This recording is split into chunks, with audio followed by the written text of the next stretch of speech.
Sa lahat na binabati kita ng Happy Mother's Day.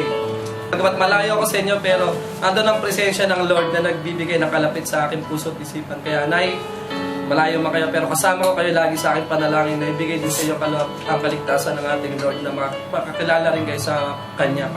Kaya Happy Mother's Day sa iyo, Nay. At sa aking asawa, syempre, katulad nga, sabi nga kahit bagamat wala pa tayong baby, binabati na rin kita ng Happy Mother's Day dahil in due time talaga yung pagkakaloob ng Lord yon. Kaya yun ang pinapanampalatayanan ko na yung pagkakaloob din sa atin na magkaroon tayo ng baby. Kaya ngayon pa lang pinapaabot ko na pagbati sa'yo at ano man ang naging hindi natin pagkakaunawaan alam naman ng Lord yon kung gaano kita kamahal. Kaya Happy Mother's Day din sa'yo and God bless.